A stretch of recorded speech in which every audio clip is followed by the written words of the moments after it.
Every few seconds someone needs blood. Blood एक ऐसी चीज़ है जो फैक्ट्री में मैन्युफैक्चर नहीं की जा सकती है। We can get it only from healthy donors. तो आइए हम बात करते हैं secretary blood bank society of Rajasthan और दूर करते हैं हमारे मन में बसी भ्रांतियाँ ब्लड डोनेशन को लेकर। Welcome sir. हाय डॉक्टर प्रिया। सर बताइए कि ब्लड डोनेशन की इम्पोर्टेंस क्या है? देखिए, अभी ब्लड का कोई सब्स्टिट्यूट है नहीं। ब्लड के अलावा अगर पेशेंट को कोई ज़रूरत है तो ब्लड के अलावा या उसके कंपोनेंट्स के अलावा कुछ चढ़ नहीं सकता है। और कई कंडीशन, मेडिकल कंडीशन ऐसी हैं जैसे ट्रॉमा हो गया, एक्सीडेंट हो गया, कैंसर हो गया, बच्चों में थैलेसीमिया हो गया, हीमोफीलियाज हो गए, कई एनीमियाज हो गए, और आईसीयू में कंडीशंस हैं जो सिक पेशेंट्स हैं, उनमें ब्लड और कंपोनेंट्स के अलावा अभी कोई ऑल्टरनेट है नहीं। दैट्स वाई और ब्लड इंसानों में से ही आता है और इंसानों को ही चढ़ता है। तो that is Y blood donation की इम्पोर्टेंस है, और ये रिसोर्स ऐसा है जो ह्यूमंस ही प्रोवाइड कर सकते हैं। सर एलिजिबिलिटी क्राइटेरिया क्या है? काफ़ी वास्ट है, बट मैं मोटे मोटे पॉइंट्स कवर कर लेता हूँ, जिससे कि एज जैसे है तो 18 to 65, पहले 60 था, अब 65 है। बीपी और उसको लेके blood pressure, high blood pressure और डायबिटीज़ को लेके काफ़ी क्वेरीज होती हैं, बट हाई बीपी अगर कंट्रोल्ड है ड्रग्स, सिंगल ड्रग से, तो वो दे सकता है, मल्टीपल ड्रग से नहीं हो सकता। डायबिटीज़ में ओरल एंटी डायबिटिक ले रहा हो तो ले सकते हैं, इंसुलिन पे होगा तो नहीं लेंगे। सिमिलरली जैसे टैटूज़ वगैरह हैं और वो सब है, वो टेम्प्रेरी डेफरमेंट है, परमानेंट नहीं है। पर कैंसर, कार्डिक डिजीज़ और ये सब ये परमानेंट डेफरमेंट है। जैसे का सोच सर ये भी है कि फीमेल्स डोनेट नहीं कर सकते? बिल्कुल डोनेट कर सकती हैं, depending on the weight criteria. Minimum 45, अगर 450 ml ले रहे हैं तो 55 kgs, और फीमेल्स, मेल्स हर 3 महीने में दे सकते हैं, फीमेल्स हर 4 महीने में दे सकती हैं। हीमोग्लोबिन लेवल जो है वो मिनिमम दोनों के लिए सेम है, 12.5 ग्राम/%। ज़्यादातर इंडिया में हमने देखा कि रिप्लेसमेंट डोनेशन होता है, ज़रूरत पड़ती है तभी रिलेटिव ब्लड डोनेट करते हैं, या फिर मोस्टली एनजीओज के थ्रू ब्लड अवेलेबल होता है। पर वॉलंटरी डोनेशन बहुत इंपॉर्टेंट है, आइए जानिए सर से। वॉलंटरी डोनेशन पहले से बड़ा है इंडिया में, 60 to 70% है, पर फिर भी वहाँ तक नहीं है जहाँ हम चाहते हैं। वॉलंटरी डोनेशन अभी जो एनजीओज करते हैं, समाज के जो एसोसिएशंस करते हैं, उसमें लोग बाग इकट्ठा होते हैं, वो एक समाज की एक्टिविटी हो जाती है।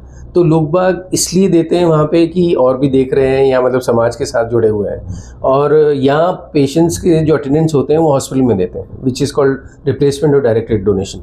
व्हाट वी वांट, जो हमारा एम है वो ये है कि इंडिविजुअल इतना अवेयर हो कि वो अपनी बर्थडे पे, एनिवर्सरी पे, बच्चों की बर्थडे पे, या बच्चे जब 18 साल के हो जाएं तो वो उस दिन आके अपने आप, जो अमेरिका में या यूरोपियन कंट्रीज़ में या बाहर की कंट्रीज़ में होता है, इसलिए उनको कभी भी शॉर्टेज नहीं होती है ब्लड की। ब्लड की जो शेल्फ लाइफ होती है वो भी पर्टिकुलर टाइम के लिए होती है, तो I think continuous donation of blood is important. Yes, that's why we need continuous donation, क्योंकि शेल्फ लाइफ जो कंपोनेंट्स की है, जैसे मैं बताऊं आपको, पैक्ड रेड ब्लड सेल्स की है, वो depending on the additive use, जो उसको स्टोर करने के लिए या प्रिजर्व करने, तो that is from 35 days to 42 days max.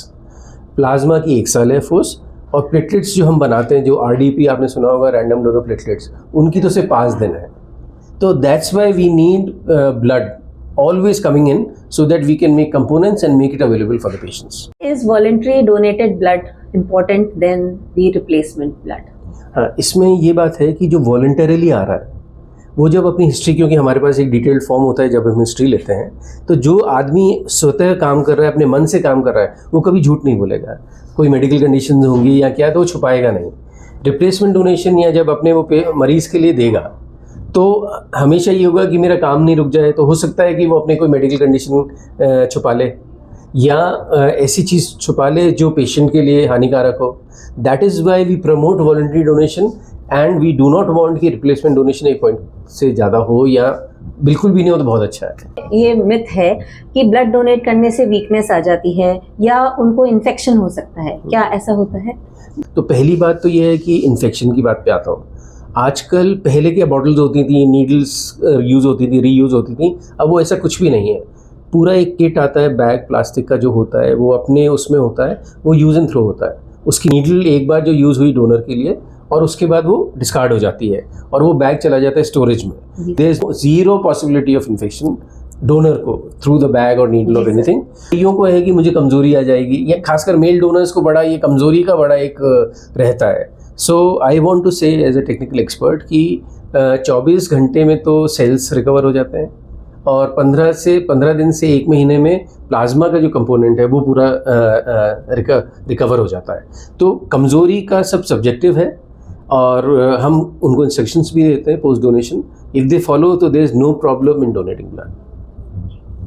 Sir, हमारी सोसाइटी के लिए क्या मैसेज देना चाहेंगे आप? मैं, क्योंकि जून 14 वर्ल्ड डोनर डे है, सो मेरा मैसेज यही है कि इंडिविजुअल के लिए तो सब अपने लिए जीते हैं, अपनी फैमिली के लिए जीते हैं। मेरी अपील आप लोगों से ये है कि सोसाइटी के लिए सबसे आसान काम और सबसे कारगर जो काम है वो ब्लड डोनेशन है।